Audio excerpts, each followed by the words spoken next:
भाजपचे ज्येष्ठ नेते लालकृष्ण अडवाणी यांना भारतरत्न पुरस्कार जाहीर झालाय। या निवडीचे सत्ताधाऱ्यांसह विरोधकांनी देखील स्वागत केलंय। राम मंदिर होण्यासाठी अडवाणी यांनी काढलेली रथयात्रा देशभरात गाजली होती। भाजपला सत्तेची वाट दाखवणाऱ्या अडवाणींचं सर्व स्तरातून स्वागत केलं जात आहे। पाहूयात। लालकृष्ण अडवाणींना भारतरत्न जाहीर। पंतप्रधान मोदींकडून स्तुतिस्तुमना। योग्य निवड सांगत पवारांकडूनही अभिनंदन। भाजपचे ज्येष्ठ नेते आणि माजी उपपंतप्रधान लालकृष्ण अडवाणी यांना देशाचा सर्वोच्च नागरी सन्मान भारतरत्नने सन्मानित करण्यात येणार आहे। याबाबतची घोषणा स्वतः पंतप्रधान नरेंद्र मोदी यांनी केली आहे। निष्ठावंत जागृत संसद सदस्य म्हणून अडवाणींनी देशाची सेवा केल्याचं पंतप्रधानांनी म्हटलंय।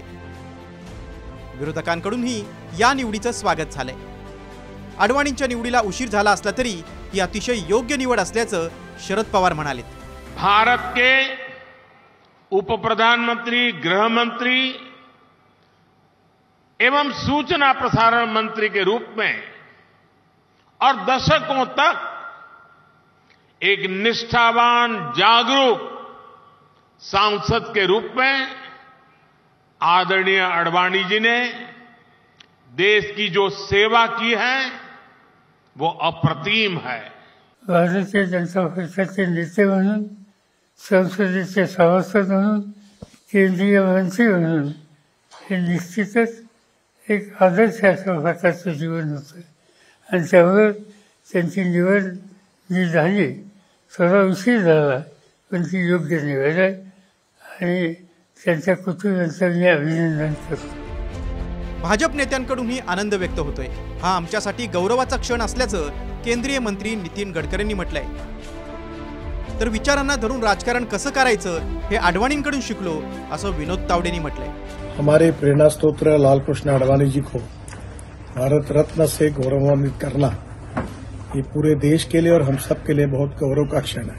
आज उनके जैसे एक प्रखर नेता को, एक विशेष रूप से प्रतिभाशाली व्यक्ति को और देश और समाज के लिए समर्पित भाव से काम करने वाले एक देशभक्त को विशेष रूप से भारत सरकार ने भारत रत्न देकर गौरवान्वित किया, यह हम सब के लिए अभिमान का और आनंद और समाधान का विषय है। माननीय लालकृष्ण अडवाणीजींना भारत रत्न मिळणं ही खरंच आमच्यासारख्या कार्यकर्त्यांना अतिशय आनंदाची गोष्ट आहे। मी अडवाणीजी एक व्यक्ती म्हणून सुद्धा मी पाहिले आहेत, एक राजकीय नेता म्हणून पाहिलेले आहेत। साधन सूचितेसह राजकारण कसं करायचं, तरीही राजकारणामध्ये विचाराच्या आधारे आपल्याला यश कसं मिळवायचं, अशा अनेक गोष्टी आम्ही माननीय अडवाणीजींकडून शिकल्या आहेत। अडवाणी यांना 2015 मध्ये देशाचा दुसरा सर्वोच्च नागरी सन्मान पद्मविभूषण पुरस्कारानं सन्मानित करण्यात आलं होतं। पाकिस्तानातील कराची इथं अडवाणी यांचा 8 नोव्हेंबर 1927 रोजी जन्म झाला। भारत पाकिस्तान फाळणीनंतर त्यांचं कुटुंब भारतात दाखल झालं। मुंबईतील गव्हर्नमेंट लॉ कॉलेजमधून त्यांनी कायद्याची पदवी घेतली। 1951 ते 1957 पर्यंत त्यांनी जनसंघाचं सचिव म्हणून काम पाहिलं। त्यानंतर ते जनसंघाचे अध्यक्षही बनले। 3 वेळा भाजपचे अध्यक्ष राहिले, 4 वेळा राज्यसभा खासदार आणि 5 वेळा लोकसभेचे खासदार राहिले। 1977 ते 1979 या काळात ते पहिल्यांदा केंद्रात कॅबिनेट मंत्री बनले। त्यांच्याकडे माहिती व प्रसारण मंत्रालयाचा कारभार होता। 1990 मध्ये राम मंदिरासाठी त्यांनी सोमनाथ ते अयोध्या रथयात्रा काढली। 1999 मध्ये अटल बिहारी वाजपेयींच्या पहिल्या सरकारमध्ये ते गृहमंत्री बनले। 29 जून 2002 मधील दुसऱ्या वाजपेयी सरकारमध्ये उपपंतप्रधान बनले।